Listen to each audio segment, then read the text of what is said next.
Good morning and welcome back to Weekend Express. And this morning we are focusing on the Bibleless in Kenya. And this is communities that do not have Bibles translated to their local languages for them to better understand. And of course, in a bid of promoting Bible literacy even more. And so in studio this morning, we're focusing on the Run for the Bibleless 2017, an event that seeks to bring together stakeholders to ensure that literacy in terms of the Bible is spread across the country. And in studio for this conversation, we have Paul Mashira from the Bible Translation and Literacy Organization, and we also have Godfrey Mwenda from Faulu Microfinance Kenya, which is working with the Bible Translation and Literacy Kenya to ensure that this is possible. Many thanks for joining us in studio, gentlemen. Thank you. Thank you. So let's begin with you, Paul. What is the history of the Run for the Bibleless? When did this begin? The Run, this year we'll be celebrating our 10th year. So we started back in 2008. And the Run has grown from an initial 700 participants coming to over 12,000 people participating last year. Yes, and that's the history. And the objectives of the Run, why people would ask, why do we run for the Bibleless? And we say we've got three major objectives. We want to create awareness of the fact that there are people in this country who do not, up to now, have access to the Bible. Number two, we want to cast vision, especially among the young population. Let them know that there is more for them. Okay, they have received Christianity, they have access to a Bible, they have got some that they can also do. And number three, we also do fundraising through the Run for the Bibleless. Yes. All right, and of course we're talking about Bible literacy.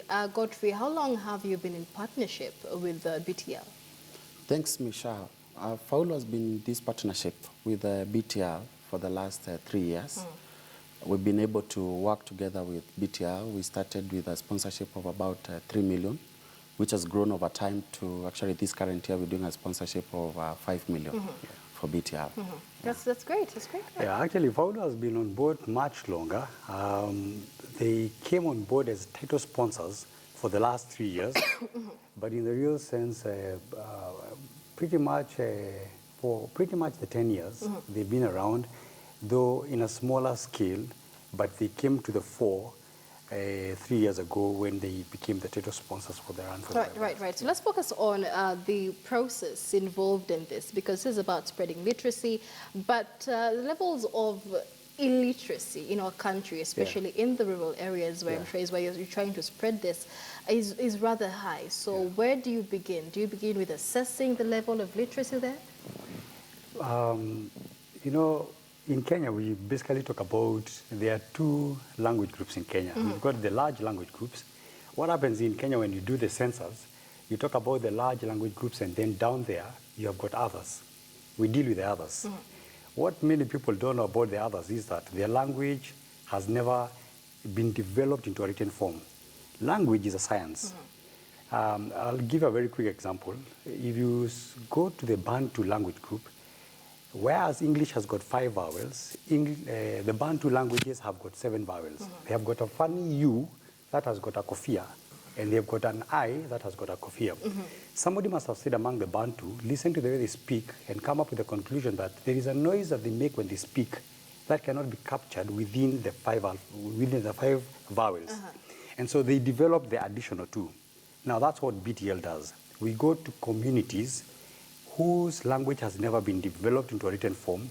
We listen to the way they speak. We study their pronunciation, develop an alphabet table. Then after we've developed an alphabet table, develop a word dictionary, and then now begin the process of writing the language. This sounds like a really long process. It's How long would it normally take in one community to learn their language, develop a few more alphabets that may not exist in the language, develop the dictionary? How long would that take? You see, times have changed. Technology has speeded up things. Initially, it would take even up to 15 years just to develop the language. Today, we'll talk about maybe 2 to 5 years developing the language, and then another 5 or so years to do the actual translation. Yes. So you've done the translation, but this is a community that had not had their language written down before. So Yes. I would understand that they wouldn't know how to also read. And that's that why we language. talk about Bible translation and literacy. Because what happens is that once you have developed a language, then the next thing is to get the communities to interact in the written form of that language. You know, there's a story that is given that in 1945, the Sabaot came together and decided that they were going to write their language. And then after trying for 5 years, the Sabaot decided that their language was too complicated. It could only be spoken, it could never be Written. It could never be written. When BTL started work among the Sabaot in 1981, they discovered what the challenge was. They were trying to write the Sabaot language using the English alphabet.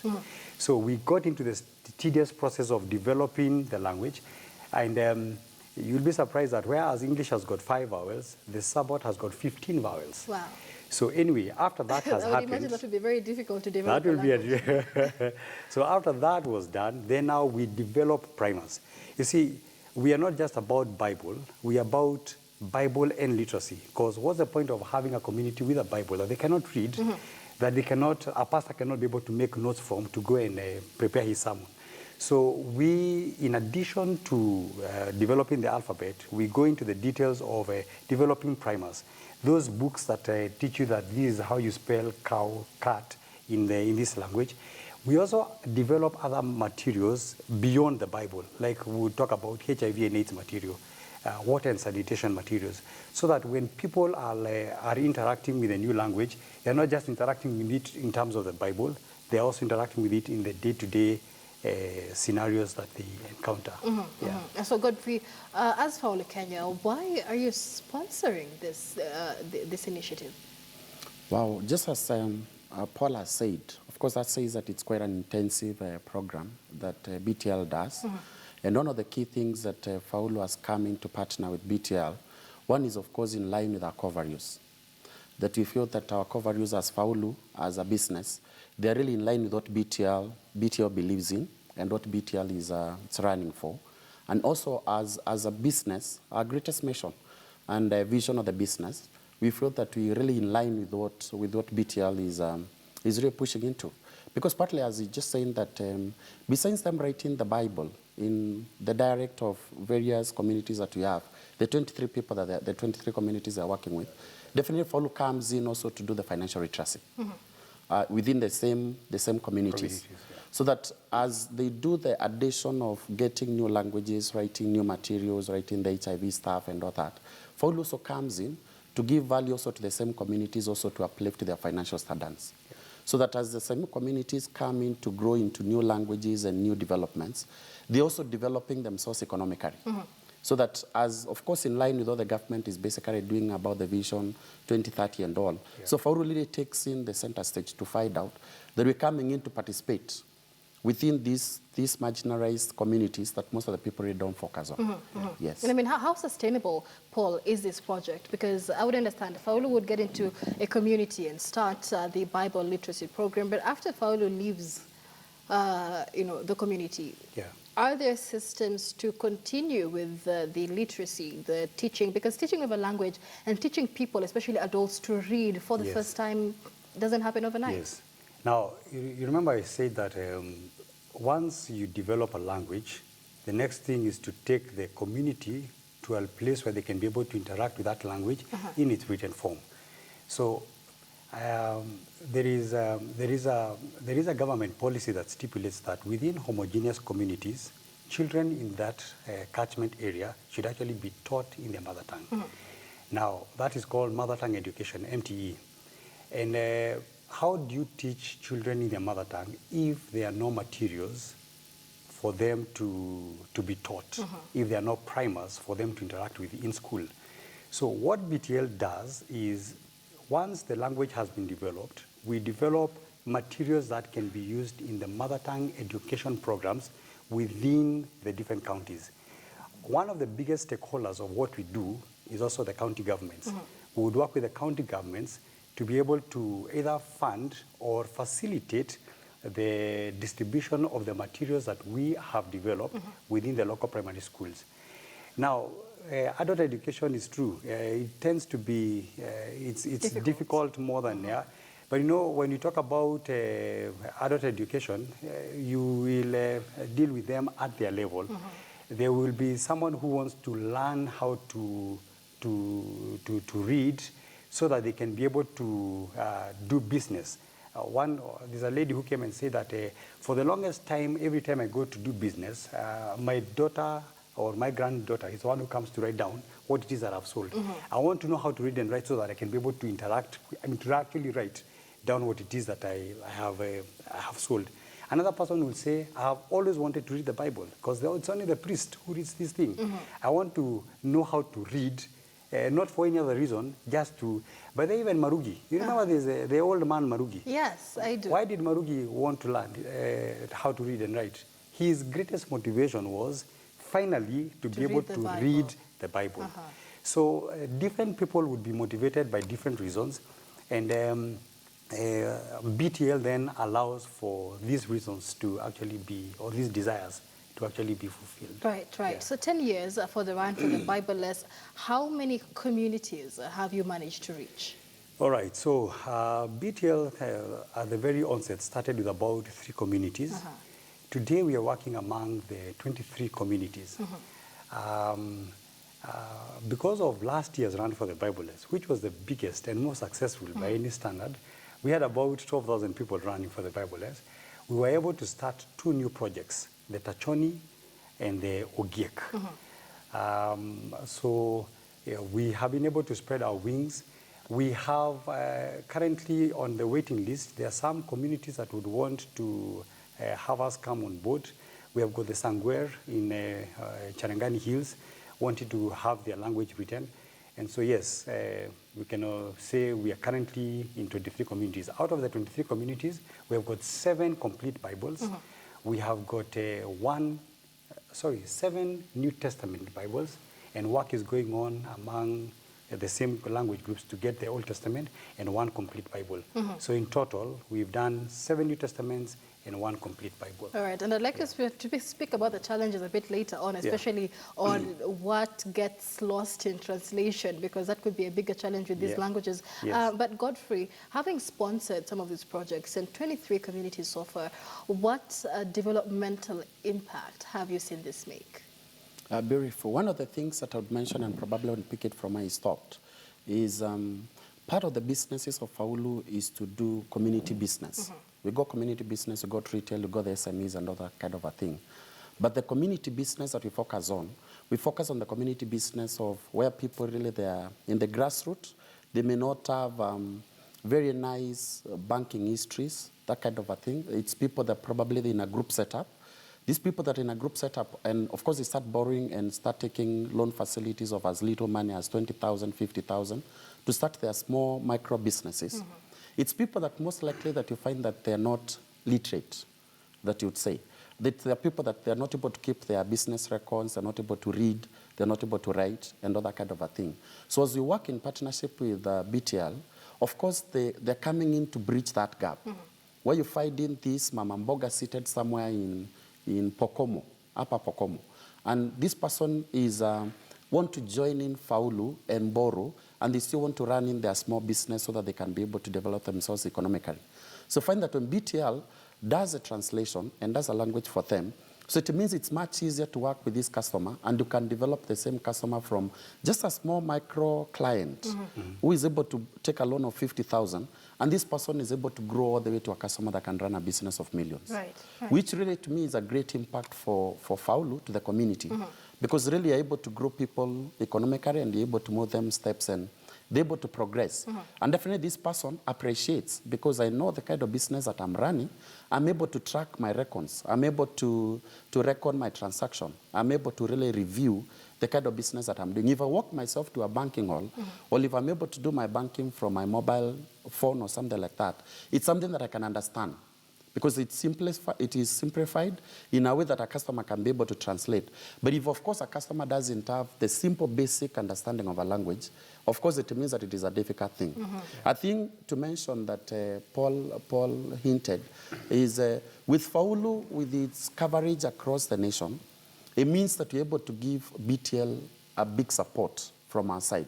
Because with our branches across the nation, and of course in all zones, and BTL then is able to ride on the same branches for us to be able to get a bigger outreach. Right. More or less, actually, that he's saying that last year we earned the biggest turnout for the run. Right. Michelle, let me say something. You know, one of the biggest success stories of BTL is having a higher retention rates at schools, in the communities that we're working in. You know what happens in those of us who are spoiled in Nairobi, my children speak English. English is their mother tongue. In fact, when my wife and I want to Sengenya them, You Sengenya them in mother tongue. Now, what happens is, when they go to school, they are instructed in English. Now, look at the child in the village. The child in the village doesn't have the same benefit because everything around him or her is in mother tongue. But when they go to school, they are instructed in English. So what happens is this child is unable to grasp simple concepts. Now, I'm a Sunday school teacher, and I can tell you, in Sunday school, we would be taught songs in English, and I've got no clue what we are singing. Oh my God, I remember those I'm a songs. soldier in the army. I'm a soldier. You see, what is soldier? I don't know what is soldier, but if you tell me in soldier in my mother tongue, I'll be able to understand. Yes, I'm actually a karao in the Jeshila. Because of this song, Father Abraham, I don't think any of us knew what you were saying back then. You don't even say father, you say Father Abraham. And even Abraham, okay, maybe you get to think, it's Abraham is a name or something. So we've gotten a higher retention in schools. We've gotten young children getting to understand the love that Jesus has for them, because the love of Christ is being communicated to them in a language that they can be able to understand. Yeah. All right. Yeah. So let's focus on the Run for the Bibleless 2017. When is this event beginning? The Run for the Bibleless is happening on the 11th of March. It will happen at the Uhuru Gardens, and it will be flagged off at 7:30. So 11th of March at the Uhuru Gardens at 7:30. This is going to be a beautiful run because this is our 10th anniversary. How many people are you expecting this time? We are expecting nothing short of 15,000. Because last year you had 12,000. We had 12,000. And so my appeal to every person who is listening to this, get out in your numbers. Michelle, you know, every one of us is a Christian because you had the love of Jesus Christ communicated to you in a language that you could understand. If the language, if Jesus or the gospel was presented to you in a language that you had no idea of, chances are that you would never be a Christian today. So we are not Christian because we are good guys. We are Christian because God spoke to us in a language. One of the most beautiful stories that we've had in BTL was a lady, when we were dedicating the Marakwet New Testament, a lady came and cried. And she said, now, finally I can die. Finally, God has spoken to me in my mother tongue. When she heard John 3:16 being read in the Marakwet language. So I'm going to ask Christians who are listening, you may never do great exploits for the Lord. You may never go to Turkana, you may never go to Syria to do evangelism, but surely you can run for the Bibleless and place scripture in the hands of somebody who's never heard of Jesus because of language barrier. 11th of March, Uhuru Gardens, 7:30. All right. So let's paint a picture once more of who are the beneficiaries of this Run for the Bibleless. And then one more thing, how long is the run? I understand there's a run for those who can run and there's a walk for those who can walk. What happens to those of us who just don't like any physical activity at all? Neither nor. I hope you're not among them. I am. But, so what happens is the Uhuru Gardens will be a Christian carnival. There will be lots of... a Christian carnival. It will be a Christian carnival. There will be lots of music, lots of fun, and just meeting young people and old people. You know, last year there was an old man who came and he said, you know, I can't run to save my life. But I will not leave this place until the last person walks into that gate, and then I can officially go home. I may not run, but by being here, count me that I am running for the Bibleless. So if you don't feel like running, please join us. Come and shout and cheer. Come and give people water and glucose and do anything. So any participant would get an opportunity to either do the 10-kilometer run or the 4-kilometer family walk. Yeah, so Those who... So families only get to walk 4 kilometers. I think that's an easier one. We say family because the assumption is that the family could also have very small children. Yeah, small children, We've had older many. people. The youngest child who ever came for the Run for the Bible was 3 years old. And they finished. And they were basically being, they were doing the anyonyo as mom walked for the Run for the Bible. So even 3 years, I mean 3 weeks, can actually come and do the Run for the Bible. All right. And then, Godfrey, I mean, how does a community reach out to have their Bible translated into their language? Who calls those shots? Okay. There are two levels. We would either do, of course, the general demographics that the country has on the population, the statistics rather, would then be able to do our research. But usually, communities would appeal to us.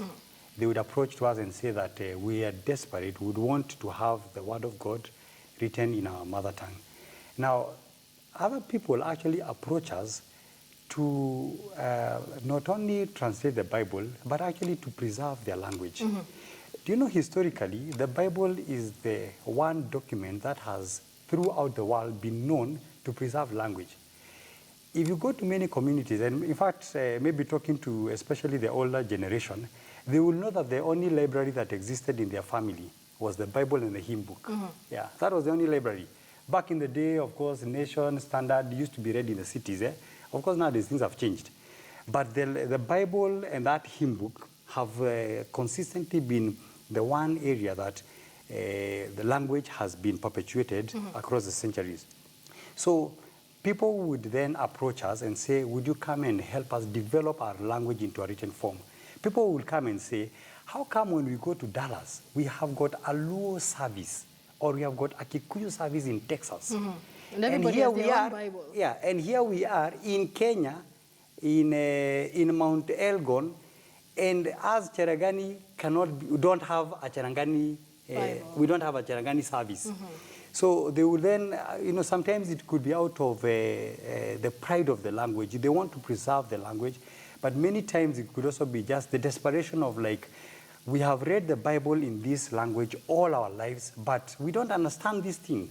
There are some sentences here that just don't make sense. I work with a Chuka lady, and she tells me that growing up in Chuka, they use the Kikuyu Bible. But so outside they would play in Chuka, but the minute they got into the church service, they would turn into Kikuyu. But there are some Kikuyu words that just don't make sense. Some of them are actually insults.